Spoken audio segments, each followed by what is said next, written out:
And I was so mortified the day that I was on a plane, like trying to draw things, and the flight attendant like asked, "Oh, what are you drawing?" I was like mortified. So I put that back in the box and have never taken it out since.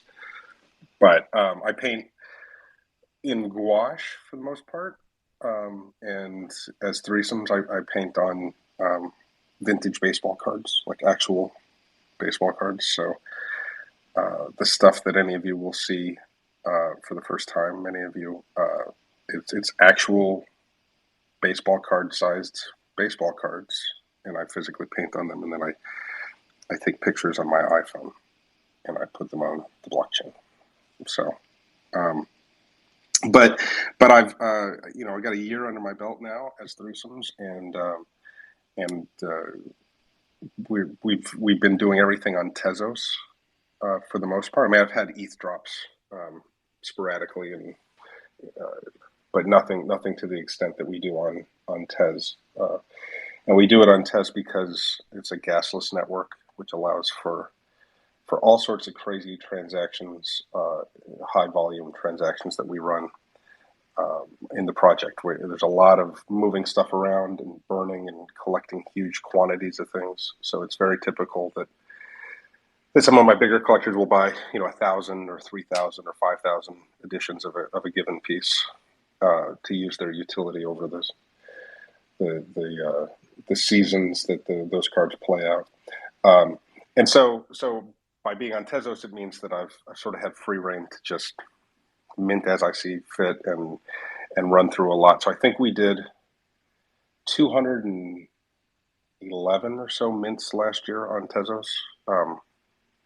And now we're up to about 240 Tezos mints plus the threesies and stuff like that we do on ETH. So that's as good as I can do, Andrea, for answering a question like that. No, that was perfect. I think that was very informative. I mean, another question I was wondering though is how did you come up with that name Because threesomes? I like having And what were sex you with two. I before? like having sex with two Oh, women at once. Oh my God. I mean, And all cool artists in the NFT space have cool artist names, and a lot of them use numbers for letters. And so it's a formula. I researched the formula and I used it, and it's indicative of part of my life that I'm sharing with the public, but also that all the E's are threes, which makes me quirky and unique. so quirky. And then how did you come up with the name Threesies then Well, as like because your there's big there's project? a there's a line in a Lil Wayne song that says Wheezy is Wayne and Wayne is Wheezy. And so threesomes is threesies and threesies are threesomes. So think about that for a second. Oh, I didn't know. I didn't, figure you to be a Lil Wayne fan. I do enjoy Lil Wayne quite a bit. Um, in fact, I usually paint. Well, recently I've been painting to some other stuff, but I very often will paint to the album Funeral by Lil Wayne.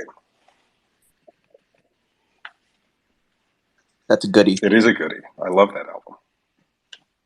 Yeah, maybe I'll give it a listen then. I don't think I've listened to all of it. Now, as far as threesies go, okay, so threesies is so I've got my PFP there, which at one point we minted and sold on Nifty Gateway. Of course, nobody knows that it was me because it was referred to as the Dick Dick Club, Dick Dick something or other. I don't know. The Dick Dick Heads charity auction. That's something like that. Yeah, charity auction in quotes. No quotes. It went to a charity. No, I know it went to a charity. I started a charity the other day too. Believe me, it's easy to do. Mine was not called the Dick Dicks. It was called something horrible, and I was laughed out of the office where you register your charities. But no, so the profile pic there was just a painting, and it ends up like nobody knew for a very long time that it was actually one of my cards. It was a player on one of the teams that I came up with, right? So that's he plays for the Coders, right? But I had that just as my PFP. And in fact, I had it as my PFP before I even became threesomes. So for you PFP hunters out there who are like, I think I know who this guy is, maybe you do. But you got to be cool to figure it out. So I had this PFP, and then over time as I became threesomes, everybody just assumed it was me. They assumed that I had not only painted myself in a self-portrait, but that I had decided to use it as my PFP. Because, I look around the PFPs in this room and everybody looks just like their fucking PFP, right? The only one who does is Cade, who is swole. He should have a shirtless PFP because he is ripped, but he doesn't, right? But most people don't have a PFP of themselves, but everybody assumes that that's me. And so he became, as I became threesomes, and then eventually I became threesies, the PFP became threesies. And so in our first threesies drop, it was 100 versions of that character. And so that's the origin story of threesies. But threesies is also the name of part of the project, right?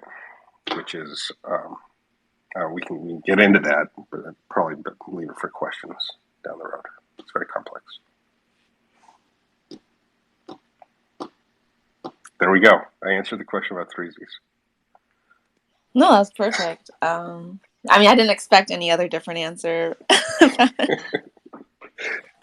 But yeah, I guess what would you say was your inspiration for this drop happening tomorrow?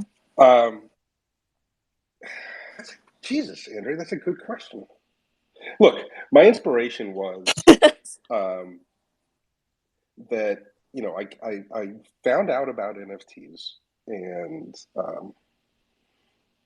I think I got it in like a value pack mailer, which like coupons, and then it was like you too can be an NFT collector, and it was like a little thing. And so I went on to, you guys sent them out back in like February last year, trying to get people to buy NFTs. So I came in and I looked around, and I spent, I don't know, $180,000 or something on Nifty's on Nifty Gateway, and I realized that I should probably be an artist instead of a collector. And so that's what led me to Tezos, to mint my series and all of that. But the idea was that I was going to end up on Nifty Gateway someday and be a very famous NFT artist. And so my inspiration in this drop is the realization of being a very famous NFT artist and having my Nifty drop. So as I created the drop, it was all inspired by that idea of being a very famous NFT artist and having a Nifty drop. Well, that's a nice goal and I guess dream of yours. Well, when I was growing up, there were very few kids who dreamt of being an NFT artist.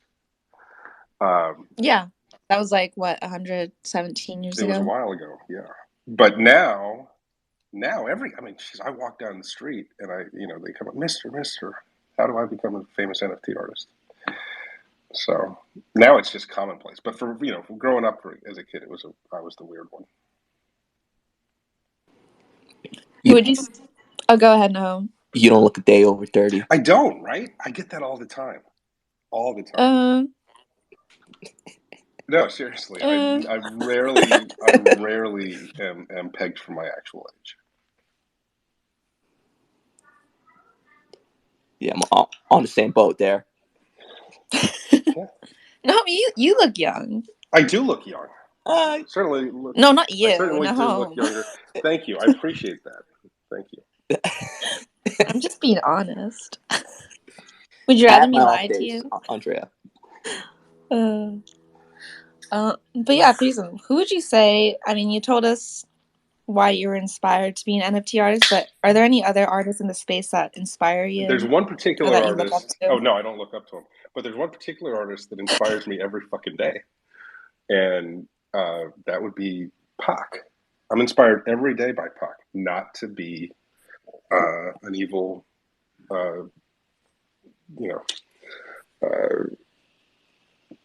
hurtful, cruel, obnoxious leader of the people. So this goes back to before I became threesomes, but I decided that I would strive to be the anti-PAC, and I am. So I'm a benevolent God. I'm an inspiring and supportive leader to the people, and I take inspiration every single day in PAC in how to not do things. Hot take. Yeah, that's a very hot take. I don't know if I'm allowed to comment on that. I won't for legal reasons. Maybe, I don't know. I don't think pretend people can sue people, so I don't think you need to worry about it. But yeah, I guess we haven't really talked about exactly what the drop structure tomorrow is going to be like. Do you want to kind of talk about those two different collections? Yeah. So I'm not sure which one we consider the first part of it. I mean, there's the 3Zs, and then there's the PAC collection. You could talk about either one. Yeah, well, and the thing is, I wanted to call it the PAC collection, PAK collection, but you guys wouldn't let me. Oh. So okay, the basic structure that we all know and love is the Nifty PAC drops, PACK, right? You go back. I remember the first PAC drop I was ever in, Golden Word, right? And I didn't win. In fact, I never won a PAC. Gold Word? That's the guy. That's the one. You're close. I didn't win it, so I didn't remember. That's probably why you didn't win. I didn't really remember. But the idea being that you join the drawing entry and see if you get a chance at one of the packs, and you don't know what's going to be in the pack.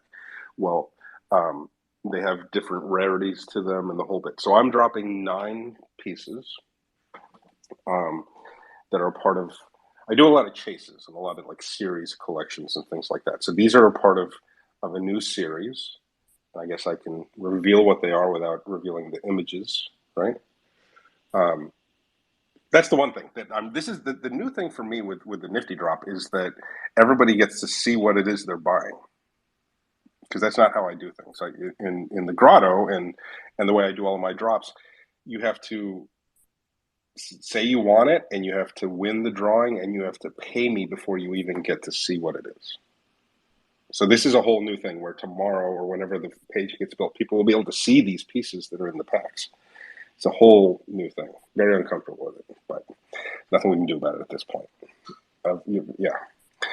So the series is there's 10 in the series, and there's 9 of them that are included in the packs, and they will range in edition sizes from 55 on down to 33. So the most common is 55 editions, and then there's 44 editions, or 33 being the most rare.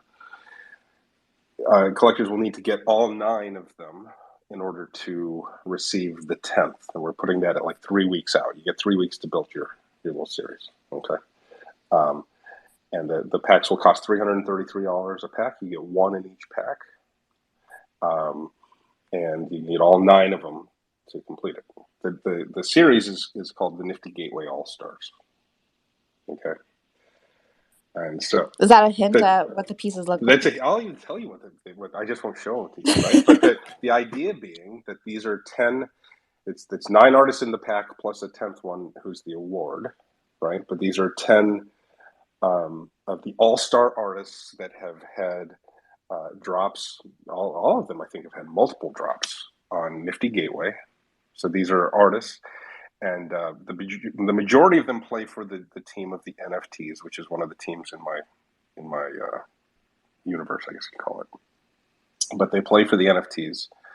One of them formerly played for the NFTs, but now has been traded a while ago. Back in August, he was traded from the NFTs to the Cat Moms. So he's portrayed in his Cat Moms jersey. But the rest of them are NFTs, and so it's going to be fun to see who gets them. Some of the players, this is their rookie card. This is their debut as a threesomes.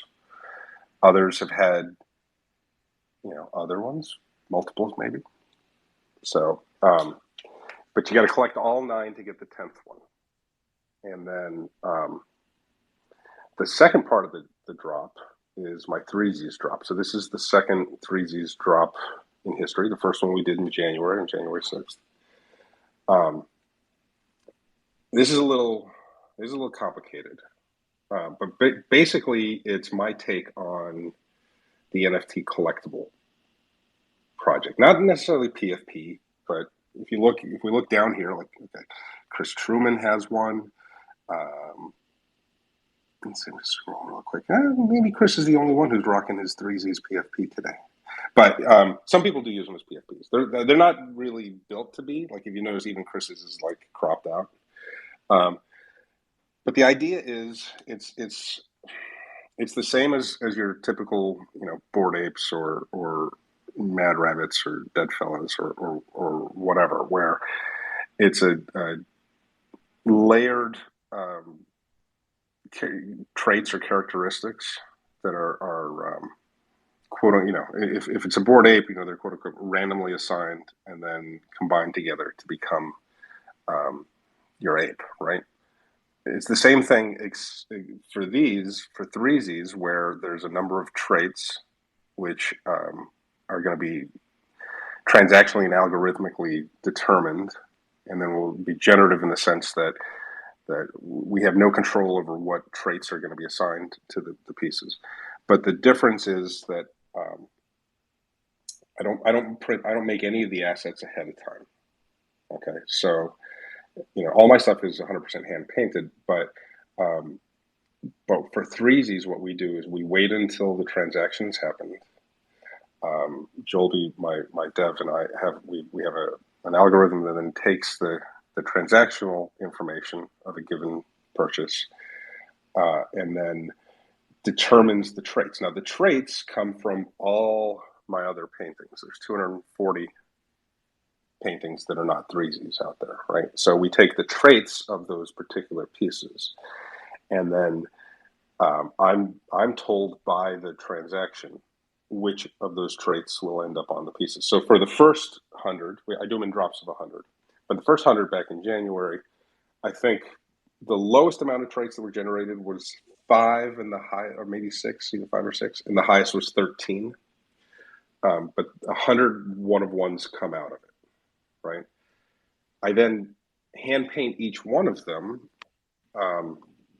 which takes a while, right? It's basically 100 new paintings. And so we're doing for the Nifty drop, it'll be 6 weeks between the purchase and the reveal of all 100. Okay, but then I sit down and I paint in all of the traits. And the neat thing about it is, for example, in the last threesies, right, in the last group, because the traits will vary. It'll reference all of them. I mean, I've had 30 some new paintings that didn't exist during the last drop. So like those traits would be added to the mix, right?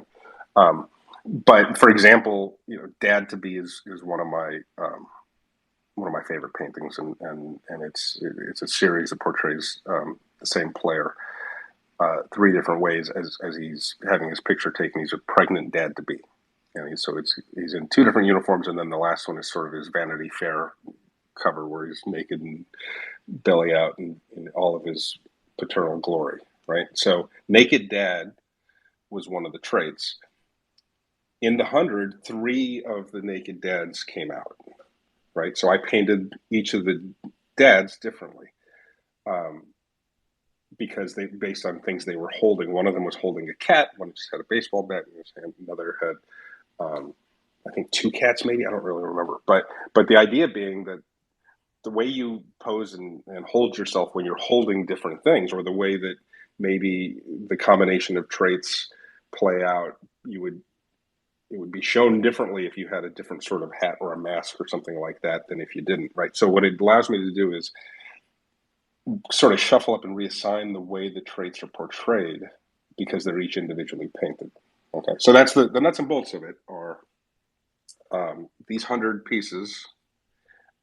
60 of them are whitelisted. That's to the Grotto. They already claimed them. Okay, they'll be buying them in Nifty, giving Nifty their part of it. And then the other 39, because one of them I give away. I gave away one to the grotto, right? One of the 100. But the other 39 will be auctioned. And so those auctions take place for 24 hours. And the stop times are staggered by 5 minutes. So they don't all end at the same time. And then, of course, they do get extended if there's a last minute bid. But the auctions start ending on Friday night at like 6:30, I think, or 7, whatever it is. And then, for a couple hours, they all finish out. But once that's all done, then that tells me which traits to get, and then I paint them. So I'm going off to the wilderness. I'll be painting for much of June. I'll be back in town. I live here in New York, but I'll be back in for NFT NYC. And then I'm going to leave again to go into the wilderness and paint. I mean, it's pretty involved.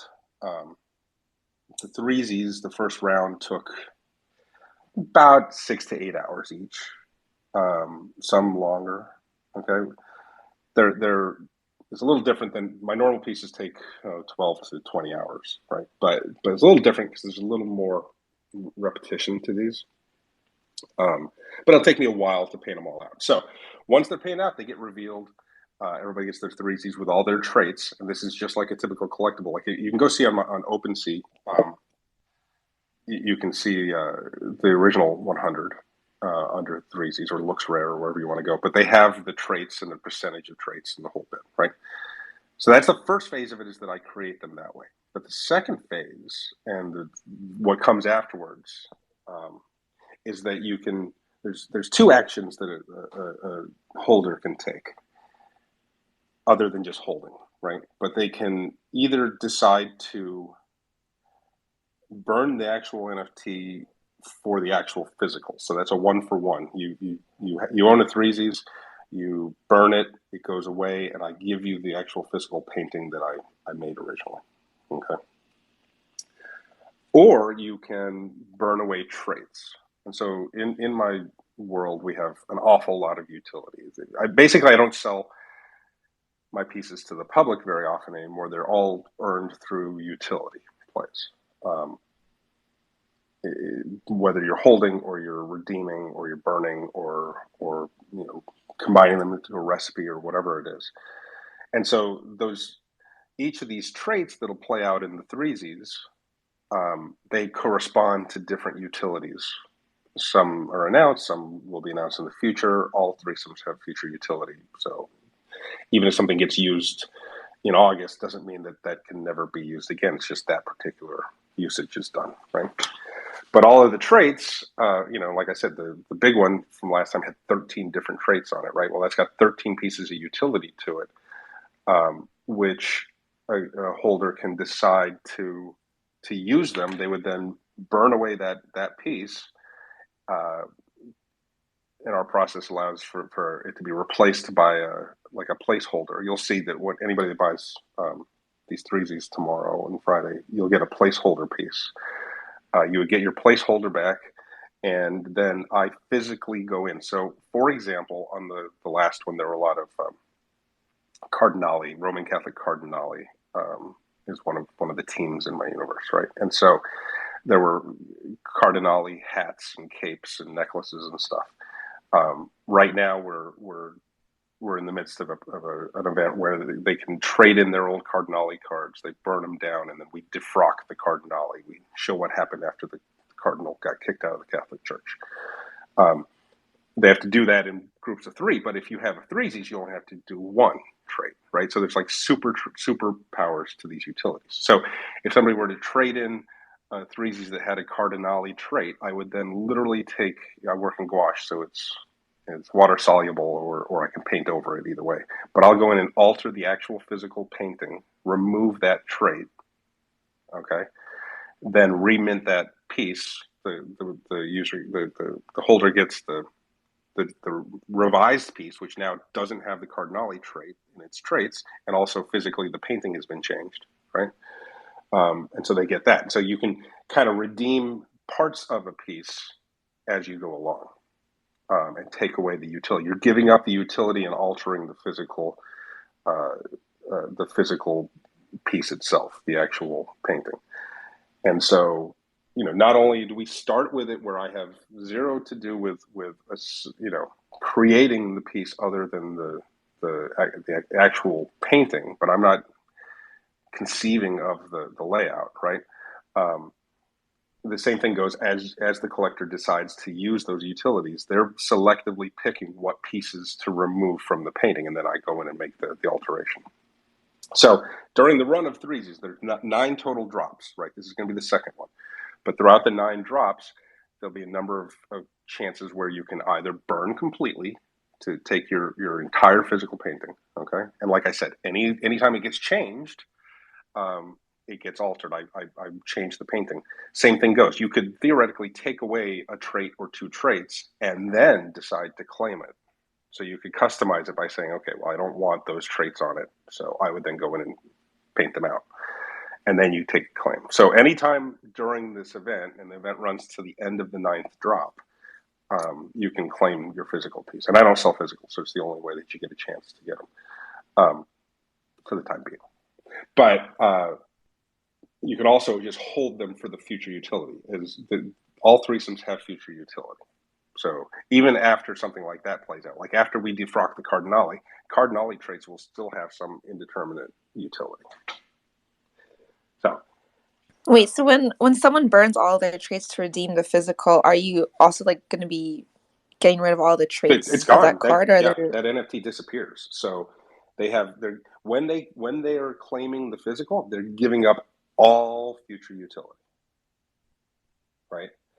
And for example, there's a chase involved in the threesies. You have to, in order to get there's going to be 10 threesies made, okay, or 10 groups of them. In order to get the 10th one, you have to have all 9 of the original NFTs to get the 10th as an NFT. If you burn one of them out to take the physical, you're now not qualified for the chase. Except that the little caveat there is I go, okay, but if you want the physicals, you can do the opposite. If you have all 9 physicals, I'll give you the 10th physical, right? So you got to play it one way or the other. But by taking the physical, you get this rare thing, this painting that I don't really let out of my studio ever, right? But you're giving up all the years and years and decades and millennia of utility, right? So that's the trade-off. You got to, and that's the game in the game at all times. When you're burning something for its utility today, you're then saying, I give up all the utility in the future, right? Now, I make the pieces so that you probably should think about burning. Whatever it is that it gets you, it's at that moment is probably the best thing you can do. But everybody has to decide in the long term what their play is. This is the torture of threesomes, right? Yeah. Have you ever thought about you're able to burn the traits so that people can use them for utility, but have you ever thought about letting people add traits if they earn it by doing some deed or something within the grotto, and then people can add a trait onto the card? You think Okay. I'm going to let these guys pick and choose what they want to do with their life? No. First of all, if you know the grotto, it would be nothing but obscenities. It would just be, I would do a form, and the form would just be like dick, dick, dick, tits, tits, tits, dick, dick, tits. That's all they would want to add for traits to these people. So we're not opening that up. We already know that the grotto is just they can't be left to their own devices. That being said, I see what you're getting at. It's kind of a cool thing, but no, this is, you got to work backwards. Otherwise, we get stuck in loops. No, yeah, I was just I curious. like it though. Yeah, no, it was just an interesting thought. Do you have a favorite threesies at all? I know you mentioned something about the pregnant dads, but I don't know if that was there's two your only favorite. threesies. There's 2 threesies that just kill me. They just make me laugh every time. Okay. One of them is featured actually in the artwork that we're putting on the drop page. Okay, but that is, let me see. Let me pull it up. I want to quote exactly what it's got. But it's this, the same character. So I painted, and just so everybody knows, the second drop is not threesies the character. All 9 of the drops are going to be a different character. It's somebody that everybody knows that collects me, but there's going to be 100 versions of that somebody. So Threesies is done, is his Threesies. Threesies is done. But the next one, this Nifty drop, is a different character with his Threesies treatment, right? But one of my absolute favorites, actually, amazingly random that it was owned by Wombat. She bought it on auction.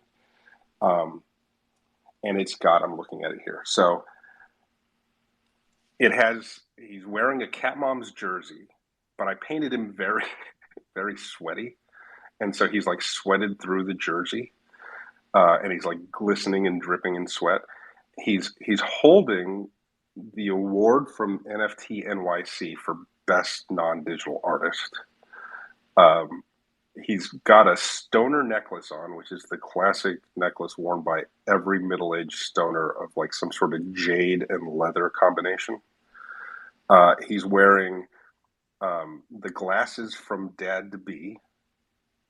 He's got an X's team cap on. He's got a handlebar mustache, which is a reference to a couple of the paintings. One of the coders has that. And then he's the background, and this is the only one. It's the only background that came out is Too Good a Dancer, which is a reference to one of the X's. Who the X's is a team made up. It's a baseball team. All these are baseball teams in my crazy world, right? But the X's are a baseball team made up entirely of one person's ex-boyfriends. So every player on the team is somebody's ex-boyfriend. And their position is not first base or catcher or pitcher. It's their position is the reason that they're that person's ex. And so Too Good a Dancer is why Pepe Frias is an ex. And so the reference point there, it's got a mirror ball and like the 70s disco lighting and stuff like that. But that right there is just like an amazing Threesies. Like to have all of those combinations come together is cool. And then there's another one that I love that is it's like got him in a meat truck, like with hanging carcasses behind him, and he's wearing a butcher's apron, which is just happens to be a reference to like the Monsters piece that references Texas Chainsaw Massacre. So he's wearing like that yellow rubber apron, and he's holding a knife, which is not even a butcher's knife, but it references like this other piece about the decorative gorge seasons. So it's this guy in a meat truck holding a knife with a rubber apron, and he's got a Cardinale hat on. But that one like kills me. Like that collector die. My collector has that one, and I just like fucking love that one. So that's the cool thing. I mean, even I say this all the time, but I like laugh out loud as I'm painting some of the combinations on Threesies because they're just so ridiculous, and they reference all of this whole collection that we built out for now a year, right? So it's just fun to like see the interwoven narratives sort of play out in this weird random assortment that you would never expect. You know, there are like 5 of them, I think, where it had a Cardinale meter, right? The big like pointy hat of a cardinal or a pope, right? Or an archbishop. But it's got that, and yet they're wearing subs gimp suits. So they got 5 of them, and there's like guys that are like, yeah, we're the like Cardinale subs, but they were wearing gimp suits and Roman Catholic Cardinals hats. I thought that was kind of fun. Yeah, I feel like you need to make a Threesies coffee table book at some point with some of these, and then have like little side notes about all these references. Yeah, well, that's the thing that only those in the grotto, and really only those in the grotto that have been there like long enough to get it. There's a real narrative to all of it, right? All of the teams are like interwoven, and the players. This is like a real functioning league, which is a whole other project. We need to get into that, but right, I sold the rights to the teams to the collectors, who now run it as a professional sports league, right? The players, anybody who collects me in the grotto, like in the actual collectors channels, they get paid. They're like professional collectors, and they get paid by the teams that they work for, right? And so all of that plays into the fact that this is a real baseball league made up of real teams and real players who one's on one team one day gets traded to another, or one of them is the ex-wife of a different guy on a different team, and on and on, right? It's all interwoven, but there is this like overarching narrative that ties it all together. We're only 8 teams in to the 24 teams that I've conceived of, right? There's like a lot more of the story to unfold, and we just only have so much time in the day to let it out. But you know, somebody I think at some point will do a coffee table book or some sort of media that does sort of start tying them together. You know, it's just a matter of who takes that on. I mean, I can only provide so much of the background to the art project to then let everybody else sort of run with it. And that's why we did the team thing. I mean, you know, each one of these teams has its own Twitter presence, right? And run it independently. I have nothing to do with that. So if you see like 333 Monsters or 333 Cardinale like tweeting out shit that's like these stories they're telling, that's just their own plays on my narrative. And I let that happen a lot. I mean, I give it over to you guys. You don't get to use any of the artwork. The artwork's mine, but the concept is out there, right? Who would you say is the best team? The best team? Yeah, or your favorite? Well, I hate the fucking Cardinale. I hate the Cardinale with a passion because they're like the evil empire. They're so rich. You know, Ashy Wicker, evil genius, is the owner of that team. He's the only, in the entire league, he's an eccentric, those of you who don't know Ashy Wicker, he's an eccentric billionaire with really horrendous taste and a questionable past at best. But he owns the team outright. All the other teams, they're like owned by groups of owners because they were expensive, right? They were, you know, lots and lots of money to buy these teams. And he's the only one that bought one himself. And he just throws, this is not even hyperbole, tens of thousands of dollars every week at the project just to make his team the best. And he does it very well. I mean, it works. I mean, they're two-time champions. They've run through the first half of season 9. I mean, they're winners. They're the best run organization. They have it all. But I fucking hate them. They're so pompous, and they're very much like the Catholic Church. When you call them out on this, we have live spaces and live from the grotto every day. And if anybody says anything shitty about the Cardinale, they just say, "Bless you, my son," and you know, they're horrible people. So, you know, that's probably my favorite team is the Cardinale. But every team runs itself so differently and has its own approach to it. The subs are hilarious. They're submissives, and they really play into that at all times. You know, and they're just like twisted and sexual with everything. The cat moms are like wholesome and all just about getting everybody to have fun, and you know that's how they run their organization. Every team like runs itself its own way. The Elephant Men, which is the newest team, are all about partying. They didn't even know they were going to be called the Elephant Men, but it makes sense because they vacuum drugs up their nose every time they get a chance. It really, like, there's 8 completely different personalities in these 8 teams. And that's my life, is every day just like navigating all of that. And then, you know, being the one guy at the top of it where really I have zero control over the whole project. I mean, it's crazy, but it's so much fun. So yeah, my favorite team is probably the Cardinale, even though I hate them. You said that just in time. I just saw Ashy joined, disguised as the Dick head. Jesus. Yeah, of course he did. Of course please, whatever. He Do heard you were talking not about bring him him. up. We don't have 7 hours to listen to that guy mumble on through no point. Okay, please. I've got things to do this afternoon. I think that's a good segue. Let's take some questions from the audience. You know, so if anyone wants to come up this here. Is famously the part of an LFGP where I say, okay, does anybody have any questions? And nobody comes up. Then people oh my God, they're requesting. This is unfounded. This has never happened. What happens is they don't ask anything, and then we hang up, and then I'm besieged by 6,000 DMs the rest of the afternoon because they're all very shy. Maybe they're just mic shy. All right. Hello, Collectority. Did you have Does Collector die? Question? Collector die. Well, you guys want to hear a voice? People think I have a silky voice, which is, you know, perfect for baby making. But Collector die. Let's hear your voice. You gotta unmute. A lot of build up here. Hello. It's a suspense. Oh my God. He's milking it. Collect or die. There you go. Hey, 3, congrats on the drop tomorrow, buddy. We're jacked. Appreciate it. Thank you. I don't really have a question. I have a advice to anybody that's new on this call.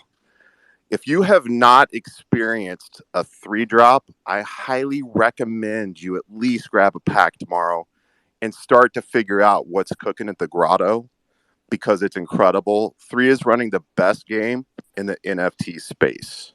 So I thought I'd just get the plug in.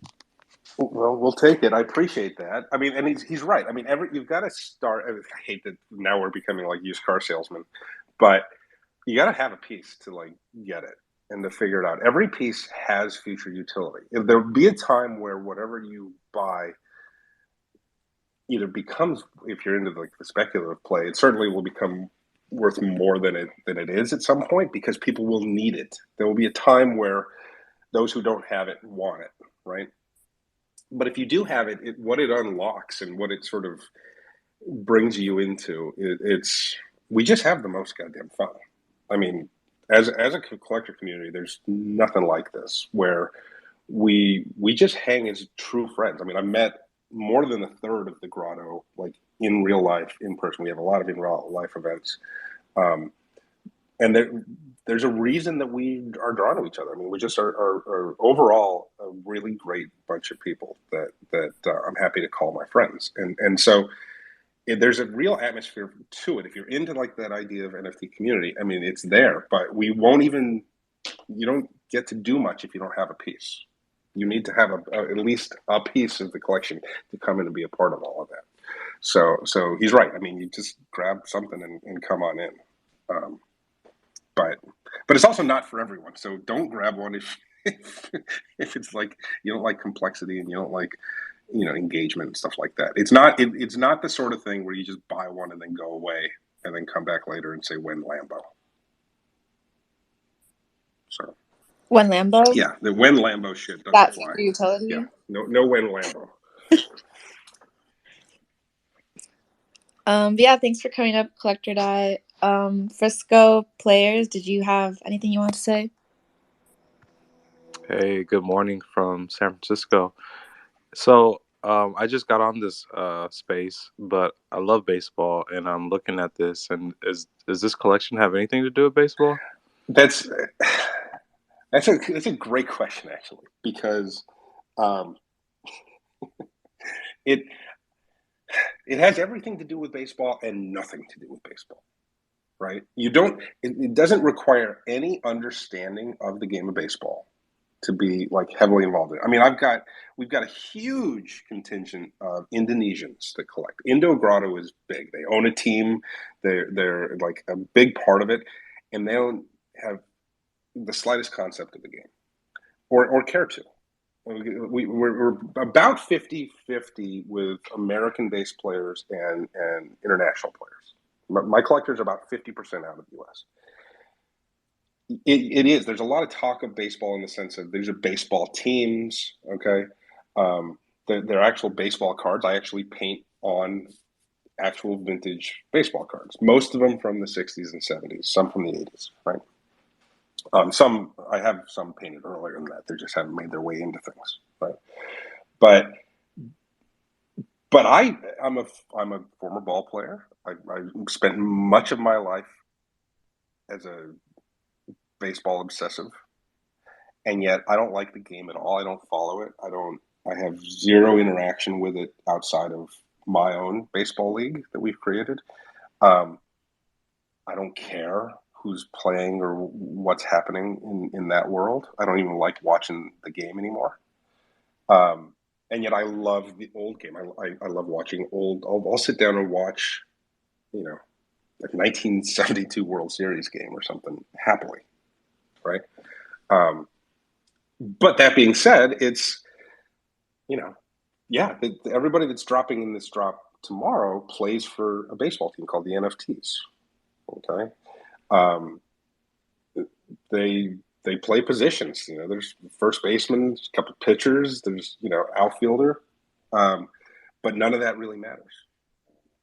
If you know baseball and if you get references, I mean, I'm painting over actual baseball cards. Like I'm looking at the drop for tomorrow. I'm like, they're laid out here in my studio in front of me. These are actual 1978, 1985, 1962, 1981 Topps cards. If I flip them over, it's got the name and stats of the person it used to be. You know, same way if you flip me over, it's got the name and stats of who I used to be. But now I'm threesomes, right? Same thing. These are now, they're completely altered, and so there's like that little back and forth between baseball and threesomes baseball. But it's very, I mean, a lot of my collectors love baseball cards, the whole bit. But just as many hate baseball and hate baseball cards. That's a weird answer, but does that get it going at all? Yeah, that's dope. I'm gonna look into it. I just wanted to say, hopefully you guys know about the awkward astronauts too. That's gonna be something coming out of Nifty. And thanks for bringing me up to the stage. I have one. Oh, you have? Yeah, you should have got airdropped one if you won the contest or whatever. Exactly. Yeah, I think I do. But thanks for bringing me up to the space. No, thanks for asking. You guys all have a great morning. Take care. Cool. All right, thanks for coming up. All right. And then Salvador Dali or Lady Salvador Dali Parton. Sorry, Salvador Dali Parton. Hello, longtime lurker, first-time speaker. I was just hoping Threes could go ahead and address rumors that you two will be performing at the Grotto for NFT NYC. Well, that sounds to me like a question about future utility. I don't answer anything about future utility, but let's just say that I am making inroads right now with somebody who used to bang one of the producers from the Joshua Tree. Just saying. I don't know if you want to take that, where you want to go with that. I'm not going to confirm anything. I don't talk about future utility, but if the boys from Dublin happen to be in the neighborhood, I don't know. I can't answer that, but thank you for that question. I just realized he was talking about like you two, the band. I thought he meant like you would be performing. Oh, I will be performing. Both of me will be performing. Oh, lovely. Lady Cactoid, is that who I think it is? Hey, Threesies. I just wanted to express my excitement about tomorrow and say to everyone here that my background is as a curator and an art historian, and I've been working in museums and galleries, and Threesies' work really, for me, is just endlessly fascinating. He's one of the very few artists that are working in a traditional mode, painting, but really like utilizing the possibilities of the blockchain. And I think, with this generative drop, the cues that the algorithm will prompt you to paint is just so fitting, and yet I don't know, maybe there are other artists who are doing this. It makes a lot of sense, but you're certainly one of the first. And the work is just so beautifully painted, and with these very like fine brushes that you use. And we have Crypto Cacti and I have two little kids, and Threesies actually gifted them this beautiful little palette, which he paints on.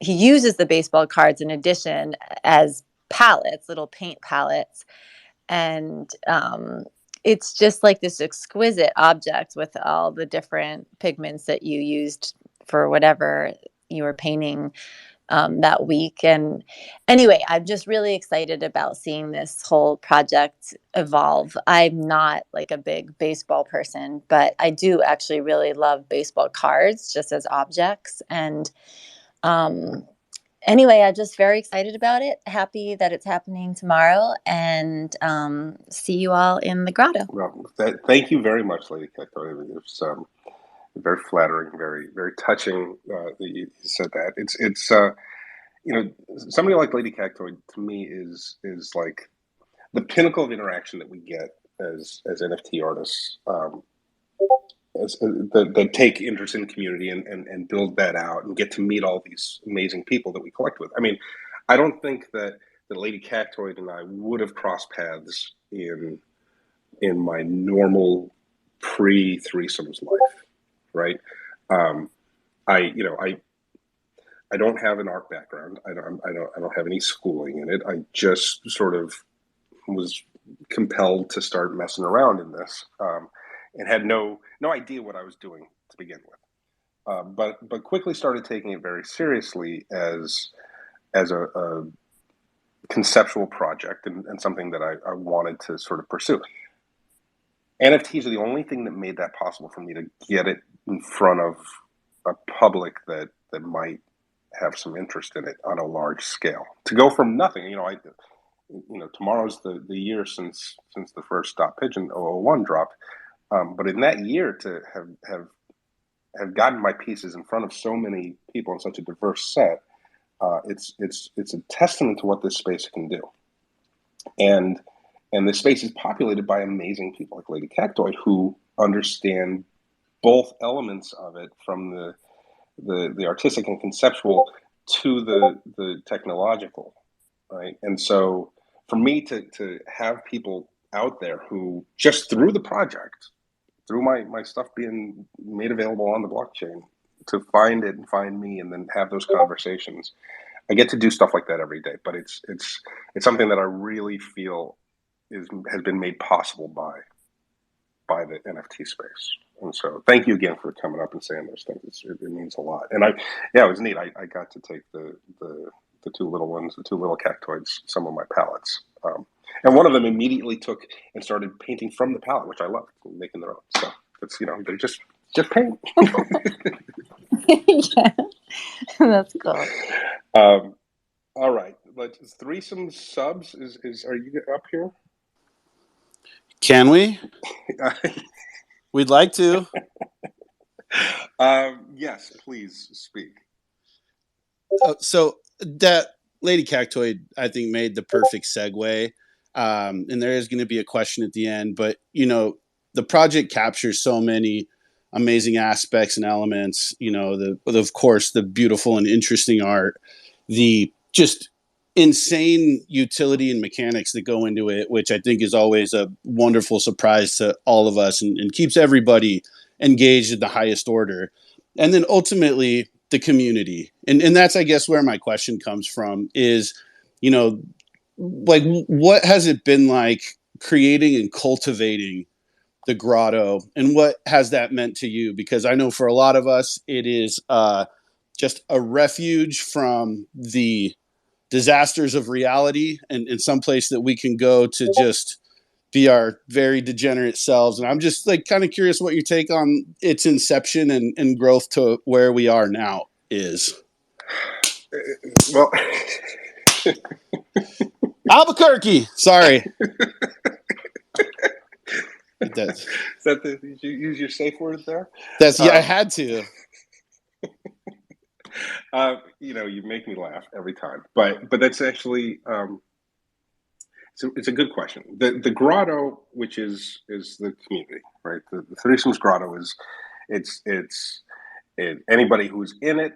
It talks about the people. It's the Discord itself. It's anywhere I happen to be. If I'm appearing as Threesomes, the grotto is wherever I am, as far as location goes. It's all encompassing to the community of the project and where it all sort of plays out. It was important for me. I knew as I decided that I was going to be a very famous NFT artist. I knew that I was going to need a Discord to do that, and so initially it started out as just a necessity. I knew that in order to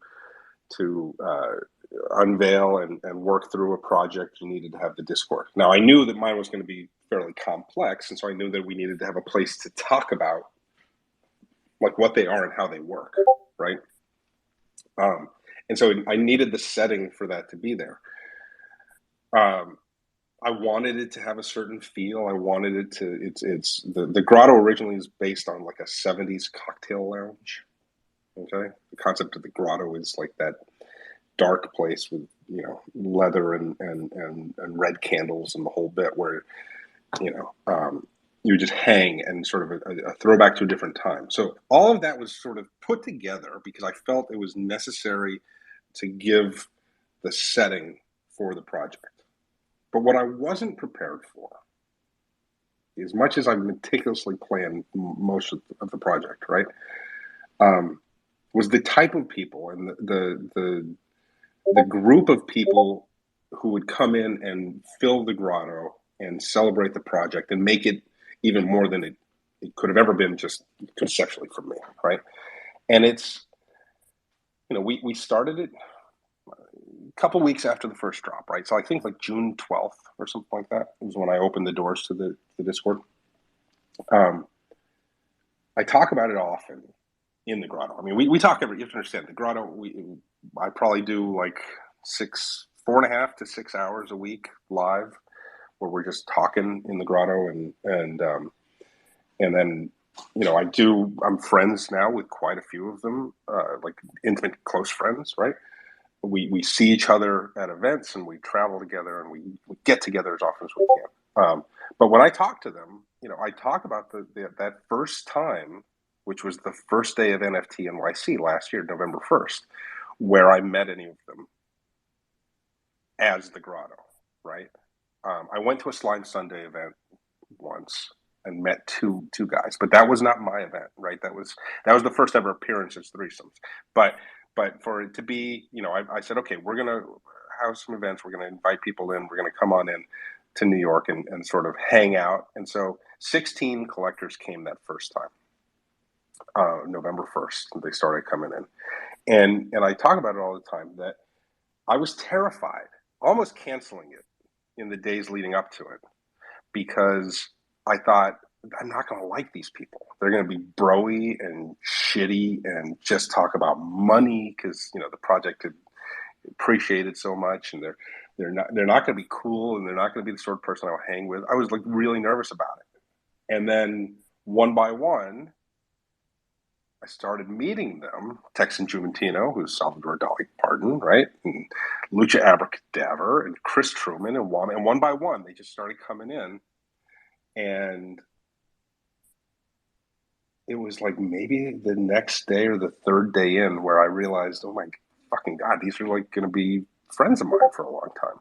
And we spent that week together, people just coming in and out of the grotto and making trips. And some people, realizing, oh shit, this is happening up there. Let me get up there. People who hadn't planned to come, right? And we left very, very close friends. And then, of course, we've done this now a number of times. We've had the in real life grottos, and people have come out to them, and they fly out. They, got Christoph flew in from London for the Miami one. Ron O'Mac, who's the question here, had been in the grotto for like a fucking week when he asked if he could drive up and see me at an event in Vegas, and he came up and brought us Mrs. O'Mac and just the effort and energy of the people to be a part of this. And that's maybe the words, right? The effort and energy. It's a very complicated project. I mean, this is not a project. I mean, yes, you can just buy them and collect them or buy them and speculate on them, and it's fine. And if you're not active, it's not a problem, but you have your pieces and you just treat them as such. But if you want to get into the project and be a part of the community, it's the best group of humans I've ever known. I mean, these are friends of mine that they'll be at my goddamn wake. They'll be given the eulogy. I'll be christening their babies that they make while they listen to my silky voice every day, right? I mean, this is my group. And I think most of us feel that way about everybody else. There's this level of trust and community in this group. We kept it, I didn't even open the doors, right? I locked it down. The moment we had any success last summer, I said, that's it, I'm closing the Discord. We're keeping the bad actors out. We're keeping the shitty people out of the market. And we're really sort of concentrating on this core group. We just opened it like, what, 6-7 weeks ago? Not even.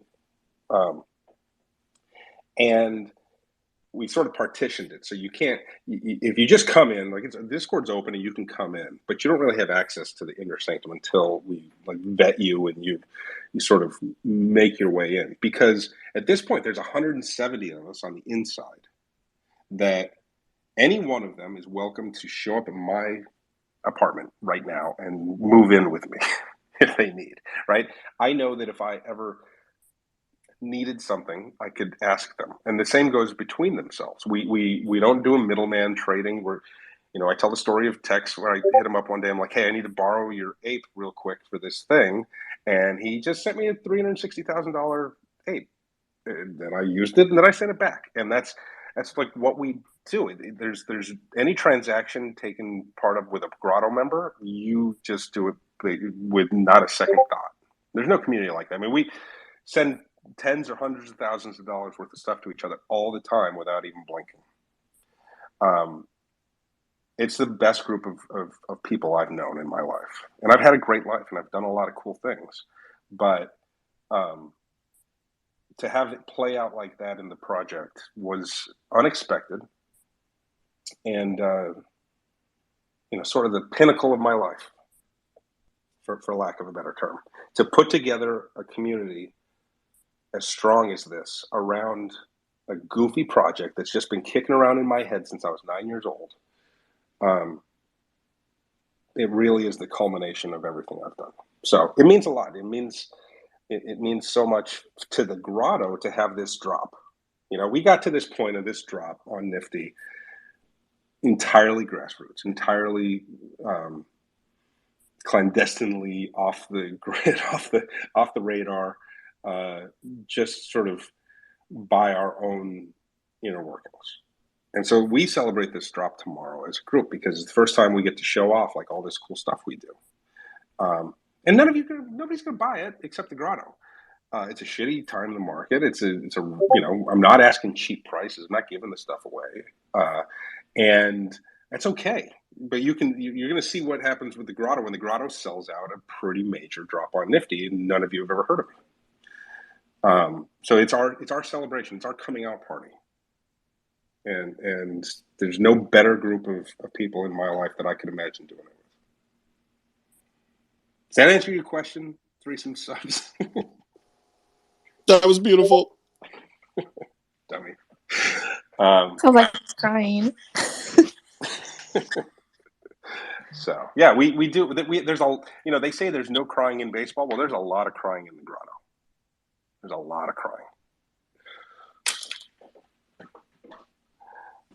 Yeah, thanks for your question. I'm gonna bring up Hi Felix, and yeah, you can ask your question.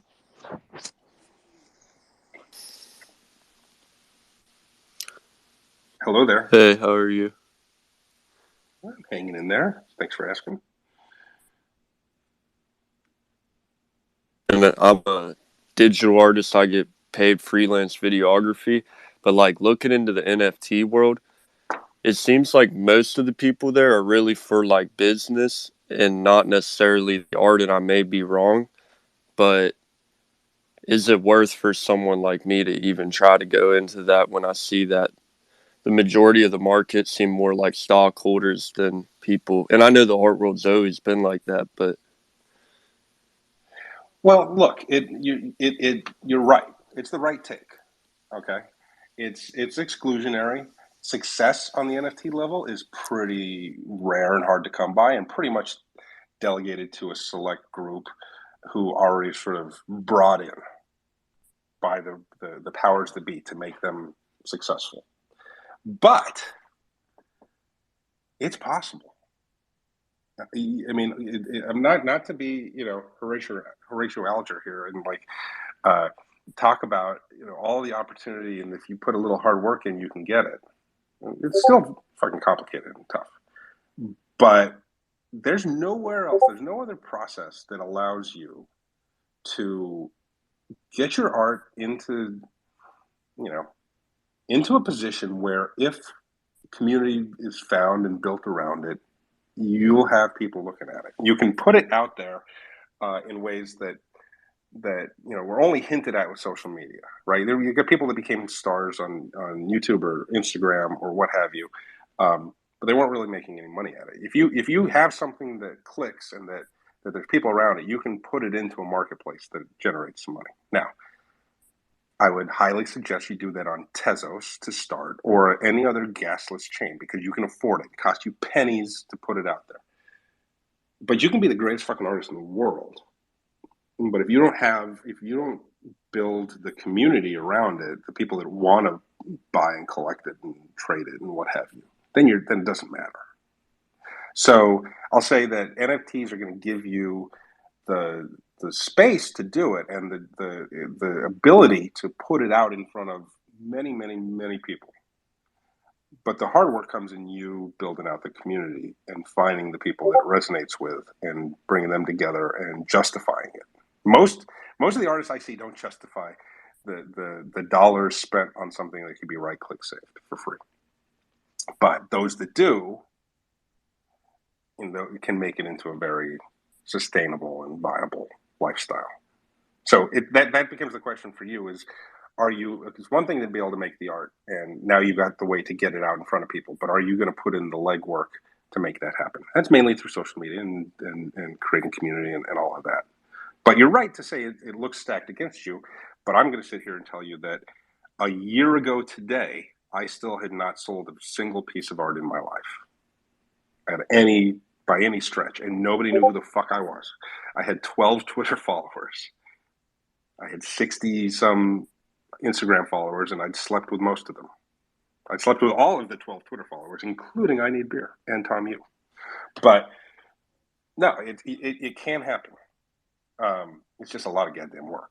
And look, I get asked every single day. My DMs are just like trash now of how do I become a famous NFT artist. My answer would be decide that you want to be a famous NFT artist and then work your ass off. That's what I did. But it can happen, hi Felix. But it's probably not going to happen. Yeah, no, I was just saying because I already am a freelance artist in the hip hop world.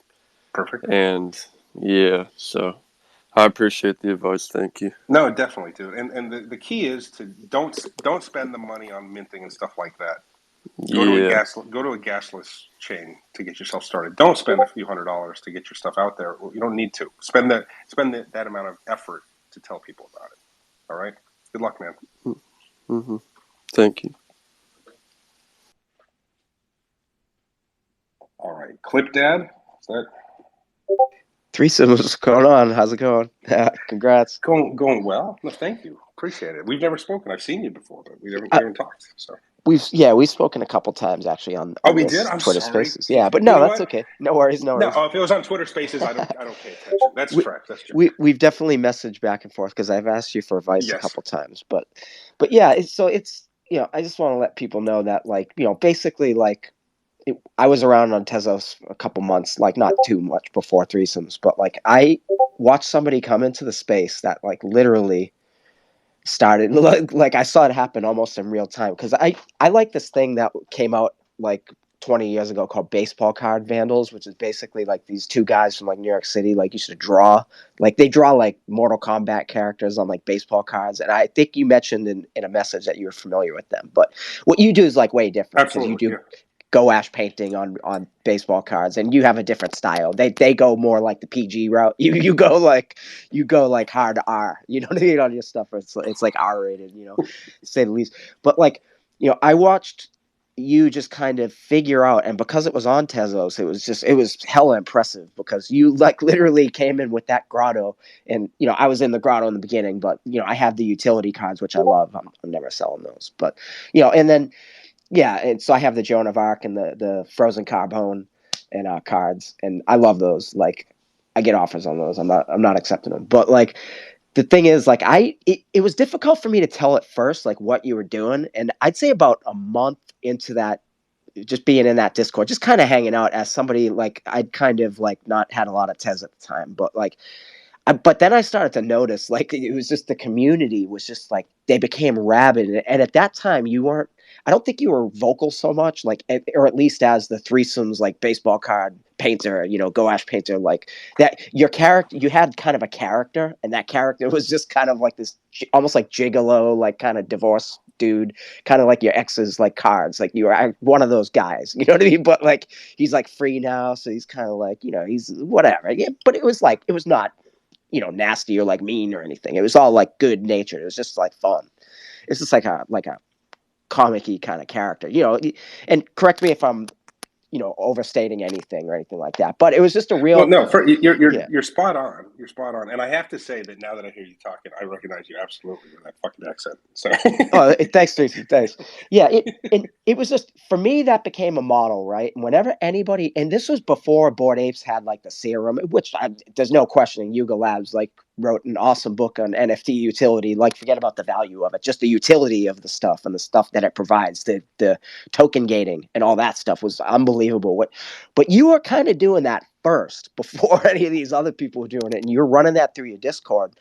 And so I think it's very important to mention, and I'm saying this as somebody that like I wish I was more invested in the community and all that, but like I just kind of like I just didn't really see it, you know what I mean? And that's my own, just because now it's something fun. Forget about like whatever, like I'm never attached to like what that stuff of it. But I felt I was just a little bit bitter against myself because I couldn't really keep up with like everything. So I was just like, whatever. I'll just kind of like leave it to the real community because I'm not like the real community. But I still always kind of watched the project and monitored the project. And then I noticed that you just kept ramping up the utility, and it seemed like if there was like a little issue with like the cards, the way that the cards went down, and this is all just stuff I noticed just by watching the project. Then I noticed that your community members, like, it was like no questions asked. They just like figured it out, like right off the fucking bat, like never, pardon my French, sorry about that. They just like never squabbled. And that was just, to me, that was very important. I was just like, I noticed all this stuff happening, and I realized that like you and your community kind of didn't give a flying F about like anything, like the value of them or anything like that, that it was something, you were building something greater than the whatever. And even though Tezos was like $8 a coin at the time, where it's been fluctuating up and down, right, like everything else has, it was just like, I'm like, wow, this is really where it's at. Like, and I think the ETH world is kind of missing out on that, to be honest. And I think the only reason why you were able to make that the main reason why you're able to make it possible is because you're creative, and I can tell that you actually thrive on that community. Like you feed off it, you know what I mean? Like in a non vulturistic kind of way. Like it's like a mutual fun that everybody's having, and everybody's just kind of feeding off the energy is what I meant to say. Everybody just kind of feeds off each other's energy and each other's vibes and shit like that. And it's just like, and I think that's why, like, from what I've known, I don't know if you've had squabbles in your community, but I haven't seen no. it. So here, let me address some of that. I appreciate all of that. And it's, sorry, I'm long-winded, but no, you're good. You're good. Hey, you might be long-winded, but at least it was entertaining. This is no Ashy Wicker who just goes on and on for no reason. So you're good. Don't worry about it. But a couple things that you touched on there. By building the community first and foremost, right, it has allowed us to really just respect that we all have common good in mind. Okay, I mean, it's instilled in the project, and it's just the way that I build out the project, the way that I sort of am focused on what's in the best sense of the community at every step of the way. It's there, and it's felt by everybody. So that plays out, but the hard part becomes where these things do become more valuable than when people bought them, right? My collection is worth a lot, and it's worth a lot more than what people bought for them. And as a project grows in that sense, I think it becomes easy to focus on the gains, on the returns, 10x, 100x, 1000x, what have you. And I think what happened at the first, like you're talking about last summer when I started to take off on Tez, is that you had people just looking at it like, well, that's a quick way to 100x, whatever I'm putting into it. Even some of our most established grotto guys, the guys that are my friends, okay, came into it during that wave because it was seen as this lucrative play to get in. But the project, I think, and the Grotto community, what it does is it allows us to see beyond the value, beyond the monetary gain on these things. And there's a lot of, once you get to understand the project, of, like you said, leaving the money side out of it, to play the project out. We have people that, you're constantly burning away what is considered to be, hundreds and thousands of dollars worth of art for the utility. And you get to a point where you stop worrying necessarily about how much it's worth to do that. Now, that took some doing. It took it, and it's a trust issue with the collectors and me to understand that I'm aware of all of that and will do whatever it takes to maintain and deliver that value going forward, which is more than a full-time job. Okay, and that's what you're referencing there with how the utility has sort of expanded and grown to keep up with all of that. If you go back to the very first pieces that I ever minted, we talk in the Grotto about future utility. All threesomes have future utility. Okay, and that's a promise, it's a commitment that I deliver, in that nothing gets left behind, nothing becomes obsolete. That's all that means. It's a fancy way of something saying it's not obsolete. There will be a time where it has a use. And we just sort of leave it at that and trust that. But if you go back to the very first ones I minted, utility was not a buzzword in NFTs yet. It wasn't even really being discussed that often. But the first ones I minted say all threesomes have future functionality. And that's because I had conceived of the project long before I even knew about it as a blockchain project, right? And it only worked with that concept, that idea that nothing becomes obsolete. Okay, I always get asked about the baseball card aspect and all of that, right? As a kid, when I would collect cards, I hated the fact that there were very few cards that were worth anything. The rest were considered junky, trashy paper, right? So as I conceived of this, it comes out of an idea I had as a kid of what if everything mattered? What if every card in the pack were important? How's that change the way you look at it? And so the crux of the utility or functionality aspect of threesomes is that everything always has a future use. And I know that, and I build it that way. But getting a collector community to embrace that and understand it is the trick. Like that's the hard work. Now that we've gotten to a point where we've grown to an extent that we're willing to and ready to open the doors to everybody else. We kept this our dirty little secret for 10 months or so, right? But now that we're saying, okay, come on into the project, we basically, to get there, we had to enable all the main collectors, the 170 core collectors at the center of it, okay? And then create these teams where now you come in and there's sort of mini communities built inside the community to welcome you in and guide you and teach you how that's like their particular approach to how the game is played, how the collecting is done, right? And then new people sort of vibe with this team's approach or that team's approach, and then they end up striking deals to sign with that team and become a part of it, right? Some people, I'm not really into like online games or like RPG type things that were popular for a while, but I've heard that they're like guilds. I guess there's like guild type gameplay in some of these things, and I've never played any of them. I've never done Dungeons and Dragons. Everybody thinks that I'm like a D&D guy, or I've never played any of these games that I've constantly asked if I was like into them, right? I was always alone as a kid. I didn't have friends. I lived in remote mountains. I had a horse, I didn't have anybody to be playing those sorts of things. So it was all just in my head. So all this shit's just sort of there. And yeah, I guess it plays out in the way that other projects do their things. But for us, this works. And it works that we have these little mini communities inside the community to sort of guide you through it. But all of those elements were really hard to come by in building out something because they are worth a lot of money. I mean, my market cap on Tez, a lot of people in the room don't even realize what Tez is, maybe, right? But on the Tezos side, I'm up over 5 million TES in market cap, right? For all those things to be worth that much, I didn't sell them for 5 million TES. We probably wouldn't be having this conversation if I did, right?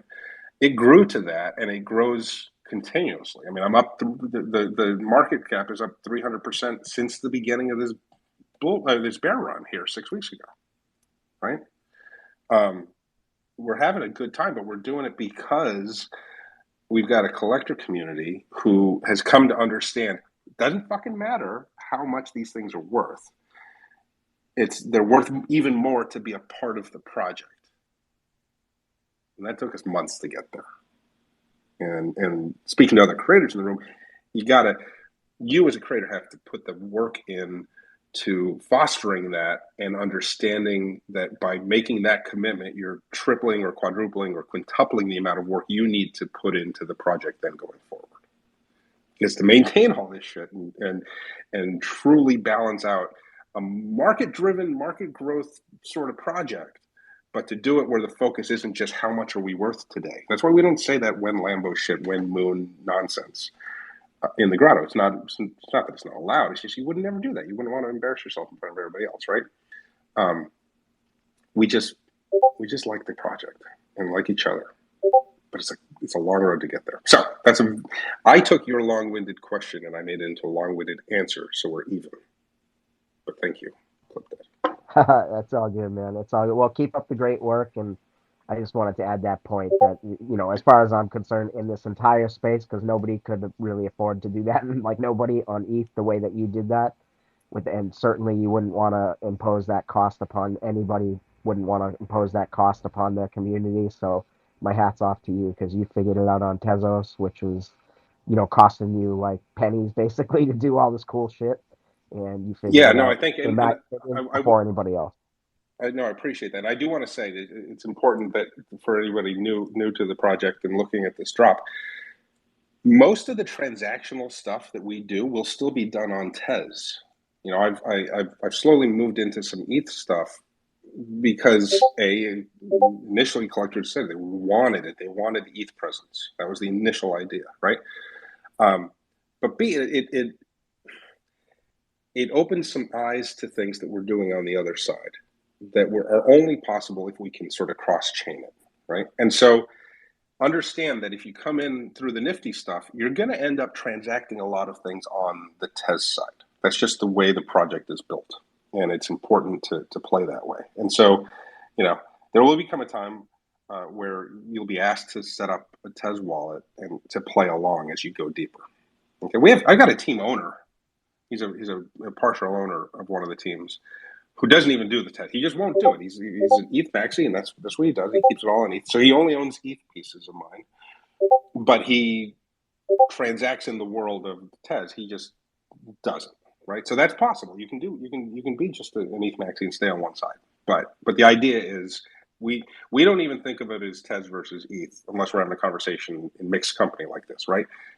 And they're just threesomes and threesies, and I don't sell, I don't drop on any of the platforms. I handle all my own public sales. We don't even think about it like I'm a Tez artist.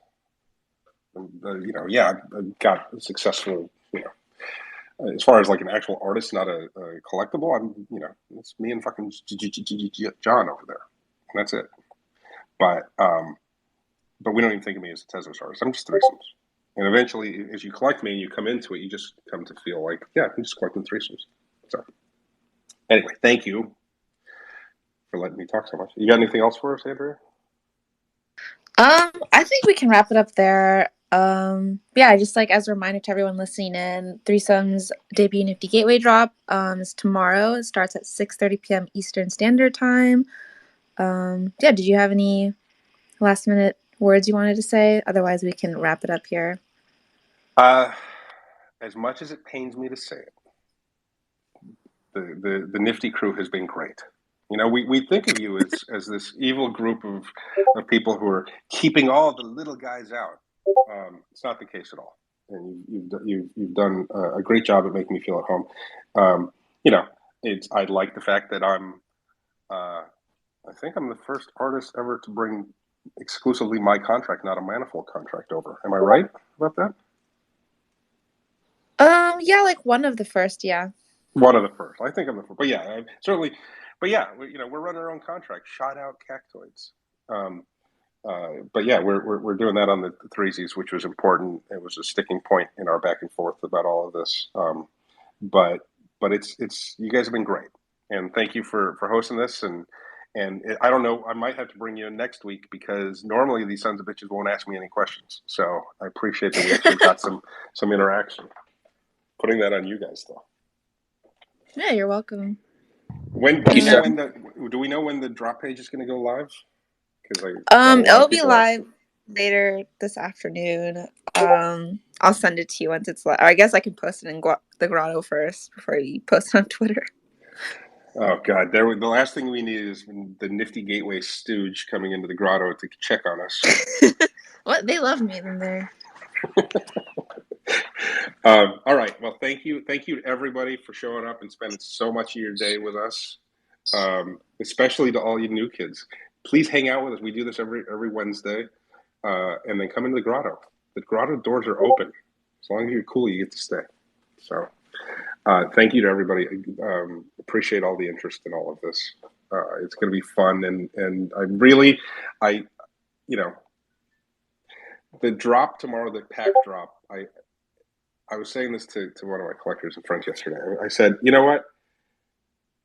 For those of us who love NFTs and love the whole concept of it, the first time that I did a team series was on Tezos, right? And it was the series 2 was the NFTs. And this is sort of a play off of that. This is the NFT All-Stars. And it's fun to collect these cards of these people that we sort of idolize and think are so great, these artists, I hope you guys are excited by it. I know that when we did it a year ago, it was very exciting. I hope even in the midst of a downward market turn and some just people being burnt out and tired in the NFT space, that my silly little paintings of these silly little artists, bring some sort of joy.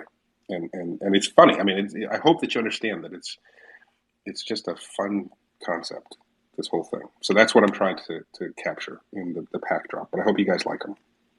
And if you're a baller and badass and you want to jump into threesies, they're gonna the auctions are gonna minimum bid start at $14.99. They'll probably go a bit higher. There's a lot of them, but there's a lot of people that want them. But if you want to get one of those, then you get to be a part of the whole, dynamic of burning away traits and figuring all of that out. So that's sort of the high end stuff. But the other stuff is only $333. And we want to see, I'm challenging Andrea and the Nifty crew to see if a single person who's not in the Grotto buys any of my pieces. That's still yet to be determined.